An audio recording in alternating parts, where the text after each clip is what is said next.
قرآن کریم ہمیں بتاتا ہے کہ اللہ تعالیٰ نے یوم میثاق میں انبیاء علیہ السلام کی تمام روحوں کو 1,24,000 انبیاء کی روحوں کو جمع کیا اور جمع کر کے ان سے پوچھا کہ میں تمہارے بعد ایک نبی اور رسول بھیجوں گا، تم اس پر ایمان لانے والے بنو گے اور اس کی تصدیق کرنے والے بنو گے۔ سب نبیوں نے اللہ سے وعدہ کیا کہ اے اللہ ہم اس نبی پر ایمان بھی لائیں گے اور اس کی تصدیق بھی کریں گے۔ اب عام آدمی بھی یہ سوچ سکتا ہے کہ اللہ عجیب بات فرما رہے ہیں کہ جن نبیوں نے پہلے آ کر دنیا سے چلے جانا ہے وہ بعد میں آنے والی نبی پر کیسے ایمان لائیں گے اور اس کی کیسی نصرت کرنے والے بنیں گے۔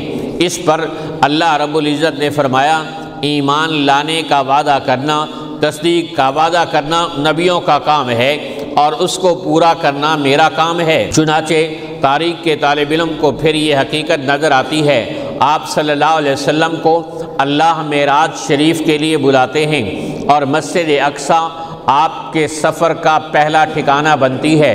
وہاں 1,24,000 انبیاء علیہ السلام جمع ہیں اور حضرت جبرائیل امین آ کر اذان دیتے ہیں۔ اذان دے کر کہتے ہیں اللہ اکبر اللہ اکبر اللہ اکبر اللہ اکبر، اشہد ان لا الہ الا اللہ اشہد ان لا الہ الا اللہ اشہد ان۔ یہاں آ کر جبرائیل امین کو بریک لگ جاتی ہے اور وہ سوچتا ہے کہ میں کس کا نام لوں۔ یہاں تو آدم صفی اللہ موجود ہیں، یہاں نوح نجی اللہ موجود ہیں، یہاں تو ابراہیم خلیل اللہ موجود ہیں، یہاں تو موسیٰ کلیم اللہ موجود ہیں، یہاں اسماعیل ذبیح اللہ موجود ہیں، یہاں عیسیٰ روح اللہ موجود ہیں۔ کس کی رسالت کا میں اعلان و اقرار کروں؟ چنانچہ جبرائیل امین کو حکم ملتا ہے کہ جس نبی کی خاطر یہ 1,24,000 انبیاء جمع کیے ہیں اس کی رسالت اور نبوت کا اعلان کرو۔ جبرائیل امین کہتے ہیں اشہد ان محمد الرسول اللہ، تو 1,24,000 انبیاء بھی کہتے ہیں اشہد ان محمد الرسول اللہ۔ اور اس کے بعد آپ نبیوں کے بھی نبی بن جاتے ہیں۔ آپ نے فرمایا پہلے انبیاء مخصوص قوموں کے نبی بن کے آتے تھے اور مخصوص تعداد کے نبی بن کے آتے تھے کہ آپ صرف 4,000 لوگوں کے لیے نبی ہیں، آپ 10,000 لوگوں کے لیے نبی ہیں، آپ 500 آدمیوں کے لیے نبی ہیں۔ لیکن جب آئی آمنہ کے لال کی باری، جب آئی عبداللہ کے در یتیم کی باری، تو اللہ رب العزت نے اعلان کر دیا وَمَا أَرْسَلْنَاكَ إِلَّا كَافَّةً لِلنَّاسِ بَشِيرًا وَنَذِيرًا۔ اے میرے محبوب، ہم نے آپ کو ساری کائنات کے انسانوں کے لیے بشیر اور نذیر بنا کر بھیجا ہے۔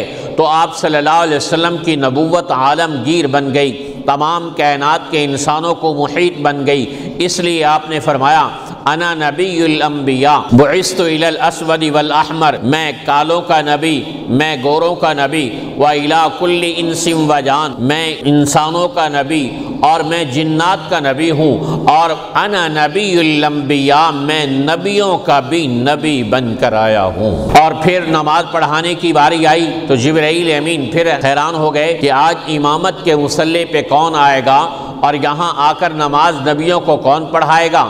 تو جبرائیل امین ہی نے سرکار دو عالم صلی اللہ علیہ وسلم کی خدمت میں عرض کیا تقدم یا محمد وصلی رکعتین باخوانک المرسلین، اے آمنہ کے لال، اے عبداللہ کے در یتیم، آپ آئیے اور آ کر مصلی پہ کھڑے ہو کر 1,24,000 انبیاء کو نماز پڑھائیے۔ تو آپ علیہ السلام نے جب نماز پڑھائی تو آپ امام الانبیاء بھی بن گئے۔ یہاں 1,24,000 نبی آپ پر ایمان لائے، وہاں مرزا قادیانی دجال موجود نہیں تھا، اور جب آپ نے نماز کی امامت کروائی 1,24,000 انبیاء موجود تھے لیکن اس میں مرزا قادیانی موجود نہیں تھا۔